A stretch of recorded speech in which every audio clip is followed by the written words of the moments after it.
Hello, welcome to the Deplorable Voice. My name's Jay, and I got my guy here. Hey, how's it going? I'm Tobin, as you all know. Toby. Good to see you. Thank you. You too. Haven't seen you Been a little while. It's been a couple weeks, everybody. I just got some new employment a few weeks ago, so I've been kind of focused on my job, and it calls for early nights, and yeah. Also, I've kind of, honestly, I haven't had that much motivation to kind of make a video because of I don't know. I feel like this whole COVID-19 thing has been a little repetitive, but it's literally the only thing going on right now.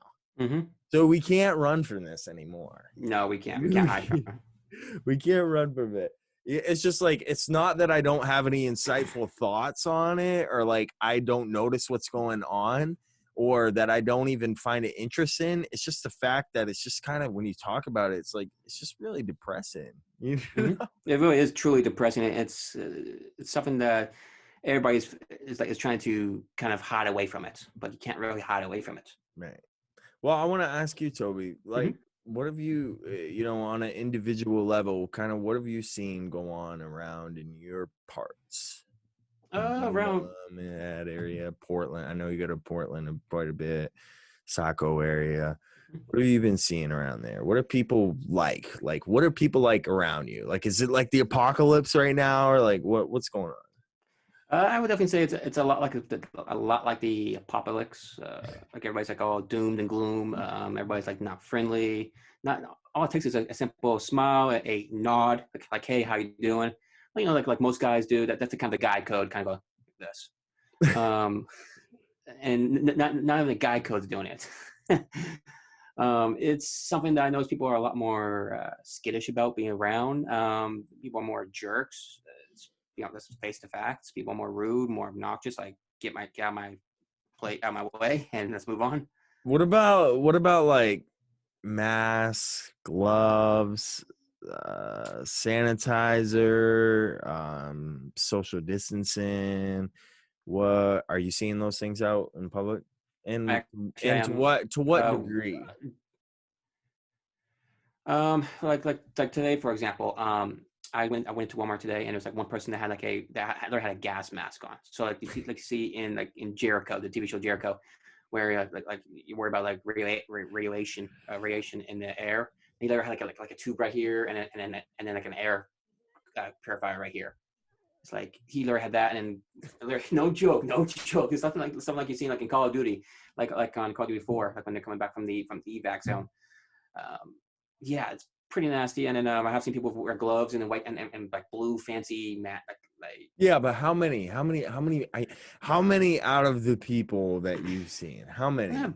Out since it started, probably about like 6. To be honest with you. So out of over 100. Only 6 people. Easily. Mm-hmm. Okay, so all I'm saying is, and same thing with me too. All right, I definitely noticed the social distancing thing, because like I feel like that's kind of become something that's just like kind of obvious and kind of easy to do. Like you can stay away from people, sort of. Oh yeah. You know what I mean? As you can kind of, as they move, you can kind of move in an opposite kind of direction, and keep that whatever 4 to 6 feet.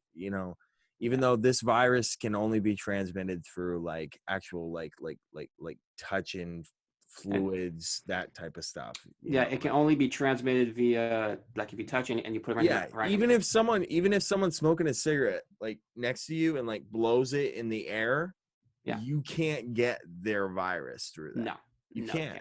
So anyway, I wanted to ask you about that, because like, especially right now while everyone's quarantined, like people are on Facebook, Instagram, Twitter. I mean, and like I definitely see kind of the more positive kind of things coming out of this, sort of, where people like who didn't tend to kind of like be positive or like try to look at positive things, like have come out and like join groups. Like I know there's quarantine karaoke, like all this stuff. Like those are all great things, like people just telling people like that they're staying positive and this, that, and the other. And I'm doing this with my kids. I decided to go out today and take a walk, on a bike ride, blah, blah, blah. You know, I feel like there's a good side in that. But I also feel like there's also, this has become like extremely hyperbolic. It's the people who are going to be doom are going to be doom to the max, and they're never going to stop. And it's just always going to be like that. And like, even if you're a positive person, that's going to rub off on you in some way, Oh yeah, it definitely does. Definitely does. you know. Uh, for just myself, I scrolling know. just scrolling through your news feed, you see it. Oh yeah, and I did a live feed on my own personal wall a few days ago. You might have saw it. I discussed because I did a test. Like if you're looking on your phone, like browsing stuff on your phone, like home improvement stores or home improvement office stuff or computer stuff or game stuff. Guess what shows on your Facebook news feed? That stuff. As soon as I started looking at COVID, or even as soon as I started talking to a buddy of mine about COVID-19, Facebook literally in a matter of hours started popping that stuff again. So it's literally listening to everything you say. So what I said in the past is talk about positive stuff. Stop talking about that if you don't want to be in that mode. Mhm. And that's kind of where I've been too. I mean, I'm glad I got this new job because it's kind of like, it's distracted my mind a bit, you know, but Oh yeah. every single day, I mean, it was like it was the second day I was at my job and my boss was telling me like, hey, you know, this is kind of a weird time. This was a little over 2 weeks ago, 2.5 weeks ago. Mm-hmm. And he's like, this is a little bit of a weird time. Don't be surprised if, you know, we find out that, you know, we have to like, you know, change things a bit, and like, you know, if people might have to go home, blah, blah, blah, blah, blah. And I'm like, oh, are you kidding me? So even with this new job, and I got tomorrow off because things are slowing down. And he didn't say it was because of that or nothing. He just said, oh, you know, it's slowing down. You got a day off this week. And then the other guys will have a day off, kind of like following Nice. in order in the other weeks and stuff. So like, he tried to not make it about that, you know what I mean? But I get it. It kind of looms over. It kind of like, it's like a cloud over everything right now, because no one really knows what is going to happen. And I feel like that's not only for the amount of deaths that there will be, but for the amount of change and waiting, as in our economy shrinking and dying, while healthy young people are staying at home and not allowed to go to work. Mm-hmm. Agreed. It's something that if like you and I were talking about this afternoon, if there's a way we can quarantine the more elder people, say okay, y'all stay at home. We'll give you your food. We'll have supplies get run out to you as we can. Now in reality, could that be done? I highly doubt that. To be honest, it could be done. But stay at home as much as you can and be out as minimum as possible, and let the younger generation literally pump power and money back into the Well, economy. just like before we go into the next segment, I'm going to end this off with kind of what you were saying. An idea of mine is basically like right now, since, you know, basically almost the whole country is going to be quarantined now, right? Yeah. And in these states where they are shutting down, if you go on the road, if you leave your house and you don't have a real reason to, or whatever, I don't know how they're going to determine that. I don't know how the discretion is going to be with the police and blah, blah, blah. It doesn't matter. Anyway, if you're going to tell everybody to do that, how hard would it be to take just a certain demographic that is the worst, that is the most affected by this disease, you know, this sickness? Why can't we focus everything on them instead of spending $2 trillion and sending $1,200 to everybody and pumping up unemployment, you know, tripling it and doing all this stuff for everybody? Why can't we focus these resources on the people who are going to be most affected by it, by the results that we received so far? We already know what the demographics are. We already know who this affects. It affects old people, it affects people with immune deficiencies, people who have obviously who've had pneumonia in the past, who have Underlying conditions. yeah. So that's what I don't understand. Why do we want to blame? Oh, because it's not going to be fair to the old people. Okay, so we're going to crash our economy and we're going to make healthy people, young, healthy people who can work and who can provide and do all these things, who don't need things from the government, who doesn't need the government's help. We're just going to keep them home. And now the government has to go into our tax dollars. And these are things, this isn't even money that they have in the bank. No, it's There's not. no It's not such thing guaranteed. as this. There's no such thing as this $2 trillion. Gloria's getting pumped up about this too. There's no such thing as this $2 trillion that's just sitting in this warehouse that the U.S. government's just going to take.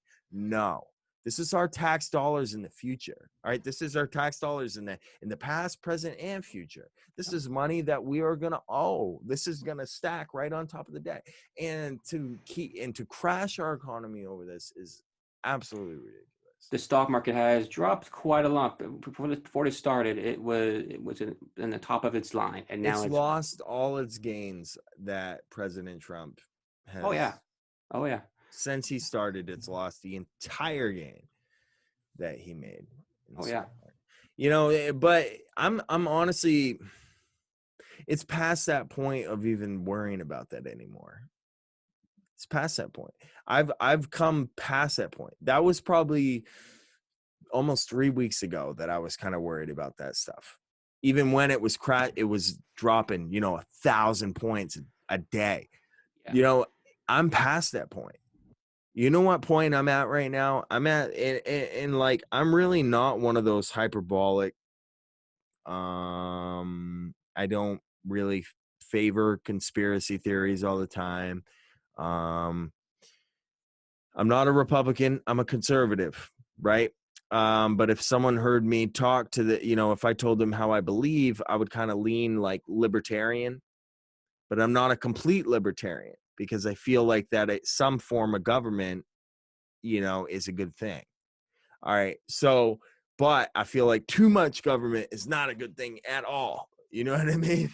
So anyway, I don't believe that we should be free to do everything we want, you know what I mean, all the time and everything we want, so that it affects, people badly or whatever. I believe in laws. I believe in, rule of law, those things.